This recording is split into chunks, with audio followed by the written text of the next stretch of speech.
Luciano, eu já entrevistei um pianista de Nova Orleans. O cara fez uma entrevista muito bacana também, está lá no colunaBluesrock.com. Quem quiser acessar, são mais de 100 entrevistas nacionais, internacionais, que é o... Caraca. Agora eu esqueci o nome, que é um gordinho. O Papa Gross. Papa Gross. John Isso. Papa Gross. John Papa Gross. Não, ele fala que não é Gross, é Gross. Gross, isso aí. Gross. E eu fiz uma pergunta para ele e eu vou repassar essa pergunta para você, cara. O que define melhor a música de Nova Orleans? Alan Toussaint, Professor Longhair ou Dr. John? Cara, eu acho que depende, é aquele esquema, depende do ângulo que tu vai enxergar, né, algum objeto, assim, né. Eu acho que o Dr. John teve um alcance maior, assim, se a gente pensar mundialmente, de levar a música de Nova Orleans para traduzir a música de Nova Orleans para que as outras pessoas entendessem um pouco melhor. Porque é muito complexo, né? Eu digo, quem sou eu para falar sobre a música de Nova Orleans? Cada vez que eu vou lá, eu aprendo algo novo. Mas eu acho que o Dr. John fez essa tradução e ainda juntou com toda aquela história psicodélica dos anos 70, né? Que foi uma mistura genial. Ele era um cara que participava, a religião dele era voodoo, então ele trouxe também toda essa história da religião dele. Ele, inclusive, usou cantos que era proibido usar. Depois ele falou que ele tomou uns puxões de orelha lá das mamas lá do voodoo, né? Mas, por outro lado, o Professor Longhair, eu acho que a base dessa estrutura musical da rumba misturado com a música em geral deles, com o funk, ele foi fundamental para a criação do... Eles dizem que a síncope da música do Professor Longhair certamente ajudou a originar o funk, né? Foi uma inspiração para os Meters, por exemplo.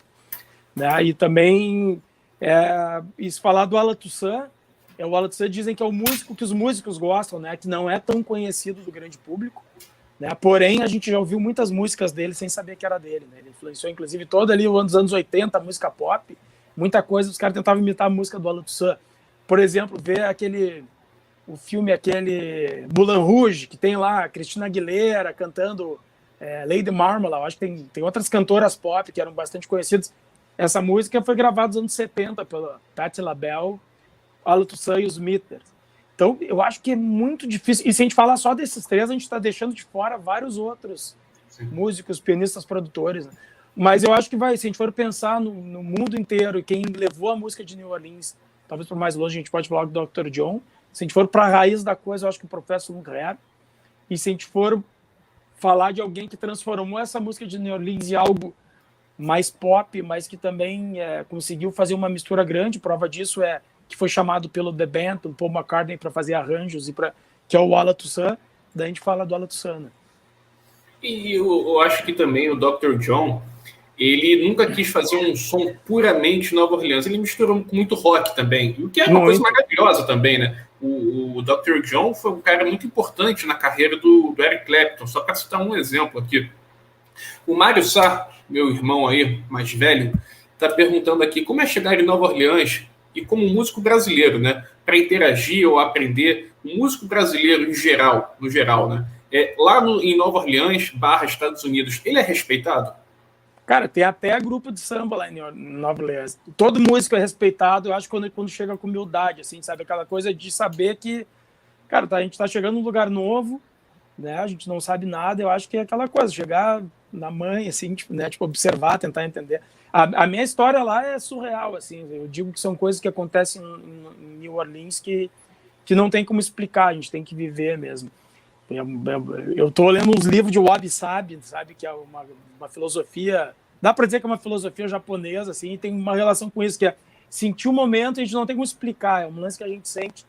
Eu fui, cara, a primeira vez eu procurei a casa do Professor Longhair meio como cara indo para Meca, assim, né, para tentar se encontrar espiritualmente, e eu fui tirar uma foto na frente da casa, passou uma mulher me olhando torto, assim, e era um lugar meio afastado do centro da cidade, era um lugar que a princípio falaram que não era bom ir e tal. E daí ela botou a chave na porta, olhou para mim e falou: "Do you like my house?" Né? Perguntou: "Pô, tu gostou da minha casa?" Eu falei: "Pô, gostei, mas eu ouvi dizer que aqui era a casa do Professor Longhair, então na verdade eu vim aqui para..." E ela: "Eu sou filha dele." Era filha. Daí ela me convidou para entrar, eu tava com a minha parceira lá, Luana, na época, e eu e a Lu entramos, e a gente ficou umas 5 horas lá dentro conversando, choramos, ele contando a história, a gente ficava no piano dele. Cara, ela me convidou para um almoço no outro dia, almoço assim, tipo churrasco de domingo, assim, com uma galera. Conheci vários músicos que tocavam com o Professor Lungher, e depois ela me mandou uma mensagem dizendo que o Professor Lungher ia entrar no Louisiana Music Hall of Fame e que eles estavam me convidando para tocar no evento. Cara, caraca, eu toquei e cantei 3 músicas acompanhado da banda do Professor Lungher. Tá? Nesse dia eu conheci o baixista que tocava com o James Booker também. Cara, e daí tinha um cara de uma gravadora que já me convidou para fazer um show 2 dias depois. Era o lançamento de um disco do Professor Lungher. O pianista não ia poder. No Louisiana Music Factory, que é um dos lugares mais legais, que tem vinil e CD de New Orleans, eles fazem shows. O John Cleary, que vai tocar no Rio das Ostras, tocou lá 2 dias depois que eu toquei, para ter uma ideia.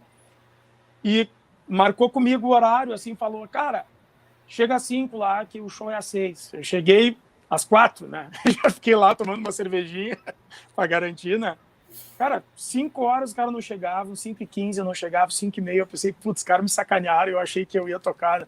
Cara, 15:06, chega todo mundo, assim, os caras carregando a bateria, coisa que parecia show em boteco aqui em Porto Alegre, assim. E daí, ele falou, vem, Luciano, sabe tocar Mess Around do Professor, uma versão do Professor Lungher? Ah, sei. Sabe tocar Bald Head? Sei. Sabe tocar... Tá, vamos lá. Cara, eu subi e ele falou, puxa, foi assim, já sai tocando. Então, não é algo planejado, sabe? Não foi uma estratégia para... Não, foram coisas que foram acontecendo naturalmente e sem querer, mas eu percebi que vem muito desse espírito musical, assim, a gente tá ali pelo som e a galera perceber que tu tá pelo som, não tá ali para tentar se promover ou tentar se vender, assim, eles não gostam muito disso, assim, já percebi. Já vi outros parceiros chegando lá, assim, que não rolou do mesmo jeito, sabe? Como tu falou aqui, né, cara, chegar na humildade e no respeito, eu acho que é isso que faz toda a diferença. O Luciano, pô, essa história que você me contou agora, você não tinha contado na vez anterior, sensacional, bicho. Eu lembrei de outra que eu não lembro, eu acho que eu não te contei também, que foi uma das mais... Cara, tudo isso, assim, eu falo que eu comecei a acreditar em muita magia ali de New Orleans depois dessas coisas. Mas no outro ano que eu toquei, a Pat Burn me convidou para outro almoço. Ela faz Black Eyed Peas, jambalaya, ela faz as comidas.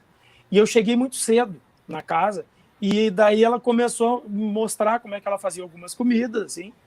E eu cheguei 2 horas antes, eu cheguei no horário errado. Errei o horário totalmente, assim. Pensei, eu cheguei mal já, né? E daí, cara, ela tocou a campainha e ela falou, Luciano, vem aqui que eu quero te apresentar para um amigo meu. E daí eu cheguei, tinha um corredor, eu fiquei na entrada da sala, ela foi até a porta, ela abriu a porta e eu só ouvi uma voz assim, ó, hey, Pat, how you doing? E daí eu olhei, cara, eu conheço, né, o cara, eu pensei, não pode ser, era o Dr. John, eu pensei, né? Ela abriu a porta, era o Dr. John, o Mac Braben, ele chamava de Mac, né? E daí ela olhou e falou, Luciano, queria te apresentar aqui meu amigo aqui, o Mac. E eu, cacete, que é isso? E ele, cara, hey, Luciano, how you doing, man? Daí falei ali, e ela chegou e falou assim, I don't want no man in my kitchen. Falou, vão lá pra fora, Luciano, pega 2 cadeiras e fica lá na frente com o Mac. Cara, eu fiquei 2 horas sentado na frente da casa do Professor Lungher, do lado do Dr. John, conversando com ele. Como se fosse meu amigão, assim, das antigas. Tem uma foto no Facebook, lá no Instagram, com ele. E a galera passava e parava o carro para tirar foto com ele. E daí eu pegava o telefone da galera, ele sentava na minha cadeira, eu tirava a foto, e daí ele chegava lá assim, ei, esse é meu amigo lá, pianista do Brasil, o Luciano. Tira uma foto com ele também. E daí a galera, que saco, tem que tirar foto com esse cara aqui. Vai tirar você, só porque eu